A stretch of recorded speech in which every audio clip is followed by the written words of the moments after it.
Welcome to Ethiopia Today. This is our major weekly news. Like and share the video and support the channel so that we reach out to more audience as much we can. And also don't forget to subscribe and turn on notification bell to Ethiopia Today channel if it is your first time. Then you won't miss out the exciting and very important videos we bring to you. Here are the topics covered in the video. Ethiopia sticks to its principle that the African Union is the only avenue for peace talks with Rebels TPLF. World's second largest hydro plant completes sectional power transmission. Ethiopia is in a position to protect its airspace from any attack. First humanitarian food aid set to leave Ukraine for Africa. Kenyans still awaiting results on tight presidential election. The details are as follow, and we invite you to stay with us until the end.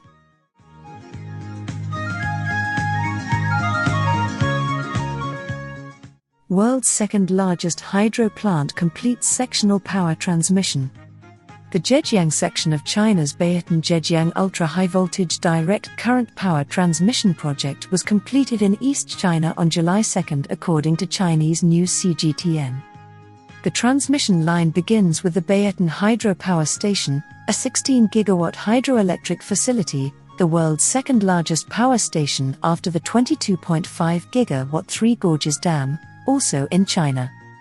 Located on the Jinsha River, the upper section of the Yangtze River which runs through the provinces of Sichuan and Yunnan in southwest China, the Baiyatan hydropower station transmits electricity from the resource-rich west to energy-hungry regions in East China, marking a major step in the country's utilization of clean energy, CGTN report highlighted. The line, which is part of China's East Powered by the West project, covers a total length of 2,140.2 kilometers with a transmission capacity of 8,000 megawatts, the report added. Baiyatan-Zhejiang UFT transmission project is located in East China. The Zhejiang section is the first part of the project to be completed. It is 113.95 kilometers long, with 234 new power pylons. Zhou Chenglin, executive manager of the Baiyatan-Zhejiang project, told China Media Group, CMG, as CGTN quoted that the terrain of the Zhejiang section of the Baiyatan-Zhejiang project is complex, with both high mountains and deep waterways.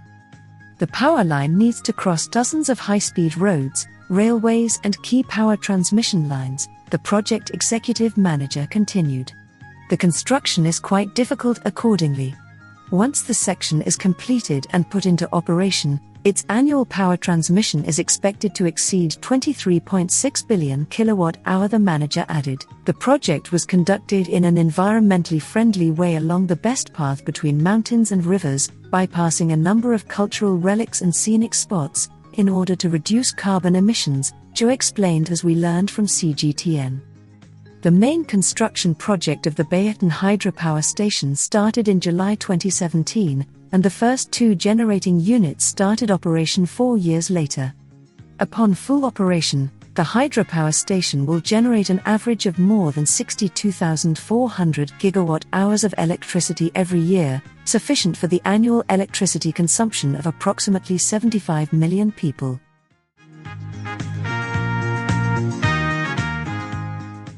Ethiopia sticks to its principle that the African Union is the only avenue for peace talks with Rebels TPLF. Ethiopia made it clear once again on Thursday that no parallel effort would be pursued for talks with Tigray rebels other than the mediation by the African Union with former Nigerian President Olusegun Obasanjo as the facilitator, Anadolu agency reported. Addressing a weekly press briefing, Foreign Ministry's spokesperson Meles Alem reiterated Ethiopia's stand to engage in talks with the Tigray rebels without any precondition. A widely circulated social media report last week suggested that the African Union Commission had recommended the inclusion of the UN, US, and EU in the mediation. That document, purported to be issued by the African Union Commission's Political Affairs, Peace and Security Commission, is a fake document, confirmed the spokesperson. He, however, added the African Union Commission may, if necessary, engage renowned Africans to support Obasanjo in his efforts. The Tigray People's Liberation Front, TPLF put forth a slew of demands as a precondition to the talks, including immediate restoration of electric, telecom, and banking services. Mailers, however, reiterated readiness to provide Tigray with stated basic services through consultations. On August 2, the US and EU Special Envoys for the Horn of Africa Mike Hammer and Annette Weber were in Mekelle, capital of the Tigray region, as part of their week-long Ethiopia visit aimed to encourage the launch of talks between the Ethiopian government and the TPLF under the auspices of the African Union. Political dialogue is necessary to resolve the conflict in northern Ethiopia and achieve durable peace, the envoys said in a press release issued following their Mekelle trip, welcoming the public commitment by both parties to engage in talks. It is recalled, however, that the Ethiopian National Security Advisor Ambassador Redwan Hussein voiced the government's dismay over the envoys' mission. The team failed to press for unequivocal commitment for peace talks, and rather indulged in appeasement and fulfilling preconditions placed by the other party, he said. Regarding restoration of services, the will of the government has been reaffirmed, and preludes for that have been reiterated, which means creating enabling conditions and semblance of peace by beginning the talks, Redwan added. TPLF ruled Ethiopia for nearly 3 decades at the head of a 4-party coalition until its demise in 2018 through years of popular protests against a deeply corrupt oligarchy, bad governance, and human rights violations.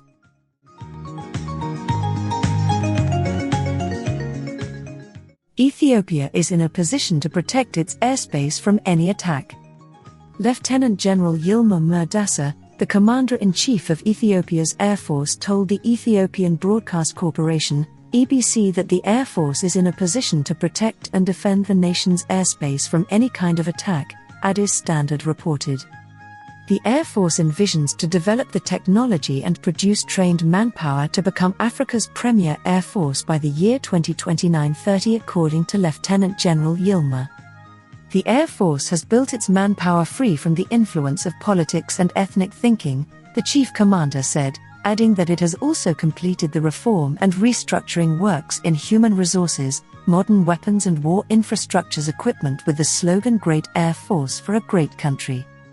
At the moment, the Ethiopian Air Force, which was first built more than 93 years ago as Africa's first air force, is in a position to safeguard the Ethiopian airspace 24 hours a day and that it is ready for any duty, the chief continued, as quoted on Addis Standard report. Accordingly, the army is protecting the country by conducting weapons, physical and knowledge drills, as well as with full psychological readiness every day, as he assured the public.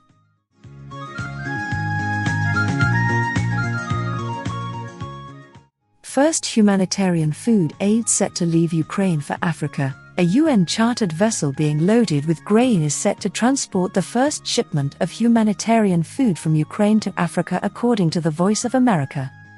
The vessel, which docked in Ukraine Friday, will carry 23,000 tons of grain bound for Ethiopia. It's part of a UN-backed plan to move grain trapped by Russia-Ukraine war and to help relieve a global food crisis, the report added. Previous ships with grain were allowed to leave Ukraine under the deal but were not humanitarian, and their cargoes had been purchased by other nations or vendors. Oleksandr Kubrakov, Ukraine's Minister of Infrastructure, wrote in a tweet that the newly docked vessel would also supply grain for Somalia and Kenya, which are also facing the worst drought in 4 decades. The wheat grain will go to the World Food Programme's operations in Ethiopia, supporting WFP's Horn of Africa drought response as the threat of famine stalks the drought-hit region, UN spokesperson Stefan Dujarric quoted saying on Friday. The ship MV Brave Commander arrived Friday in Yuzhny, Ukraine, east of Odessa on the Black Sea coast. After being loaded with wheat, it will travel to Djibouti, where the grain will be unloaded and sent to Ethiopia, according to the United Nations. Meanwhile, 2 more ships left from Ukraine's Black Sea port Saturday, said Turkey's defense ministry.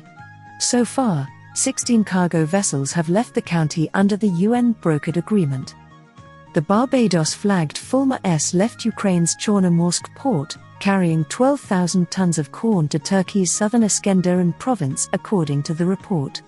The Marshall Island flagged though departed from the same port and headed to Turkey's Tekirdağ, carrying 3,000 tons of sunflower seeds. The statement added that another ship would depart from Turkey on Saturday to Ukraine to buy grains. Ukraine's infrastructure ministry said Saturday that 16 ships carrying 450,000 tons of agriculture products had departed from Ukrainian sea ports since early August under the deal, which ensured safe passage for the vessels. About 20 million tons of grain has been unable to leave Ukraine since the conflict arose in February. Ukraine hopes to increase its maritime exports to more than 3 million tons of grain and other agriculture products per month in the near future, we learned. On July 22, Kyiv and Moscow signed a landmark agreement brokered by the United Nations and Turkey to unblock Black Sea grain deliveries.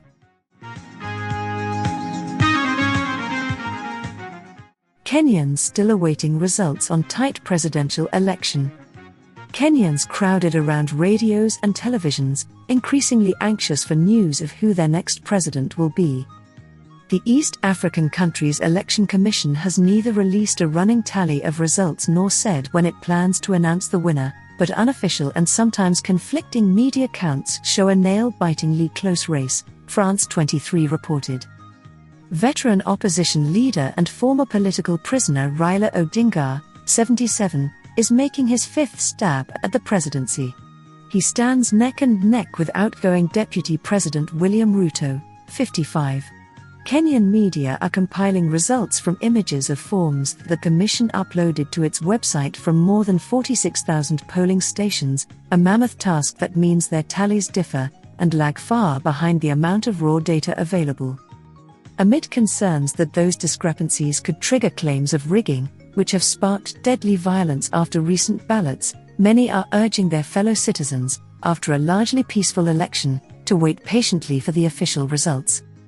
Outside a butcher's shop in the western town of Eldoret, dozens of men backslapped each other as they crowded round to read the latest headlines and argued over the relative merits of Ruto and Odinga.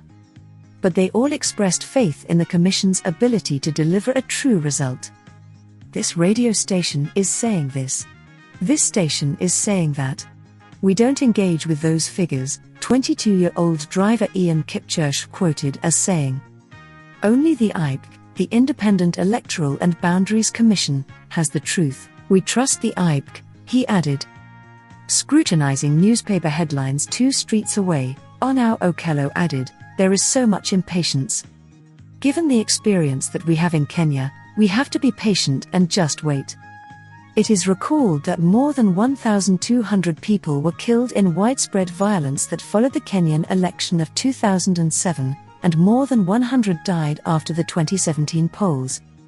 That history adds to scrutiny on an electoral commission wary of repeating mistakes in tallying that caused the Supreme Court to nullify the 2017 result and order a rerun. The 2022 outcome is being watched carefully overseas too. Kenya is the region's richest economy, a stable nation in a volatile region and a close Western ally that hosts regional headquarters for Alphabet, Visa and other international groups, France 24 highlighted. International observers, including the African Union delegation, were generally positive about the election, despite some last-minute printing problems, changes to procedures and inconsistencies in posting results. Amnesty International, however, said political parties were intentionally spreading confusion by sharing false reports. Several posts by both Kenya Kwanza and Azimio candidates and their supporters have intentionally sought to misinform the electorate on the electoral process and the election results, a statement by the rights group said, referring to Ruto and Odinga's political alliances. Former U.S. Ambassador Johnny Carson, a board member of the National Democratic Institute, an election monitor, said the process needed to be trustworthy more than it needed to be fast. The technology should not outpace the trust and integrity the citizens have in the process, he said. Meanwhile, media outlets are filling the information gap. By 1500 GMT on Thursday, the privately owned Nation Group had tallied results from 89% of polling stations and put Ruto ahead with 50.2% of the vote and Odinga at 49.12%. At the same time, privately owned Citizen gave Ruto 49.09% of the vote and Odinga 49.51%. According to a Reuters tally of 98 out of 291 constituency-level results forms Thursday at 1500 GMT, Odinga 51.5% votes and Ruto had 47.86%. Outgoing President Uhuru Kenyatta has reached his two-term limit. He has endorsed Odinga after falling out with Ruto after the last election. The winning candidate must get 50% of the vote plus one to win, and at least a quarter of votes in 24 out of Kenya's 47 counties. If there is no outright winner, there will be a second round of voting without the two presidential candidates currently receiving less than 1% between them. Many Kenyans, frustrated by the shifting alliances of the elites and fed up of rising prices and corruption, didn't bother to vote in Tuesday's round at all, according to the reports. The commission said turnout for the ballot, which also included legislative and local elections, was about 65%, down from nearly 80% in 2017, it was learned. This brings to the end of our major weekly presentation. Thanks for staying tuned. Please also like, share, post your comments, and subscribe to our channel. These are the ways you can support Ethiopia Today to continue producing these and similar contents. May God bless Africa and its people. Thanks again.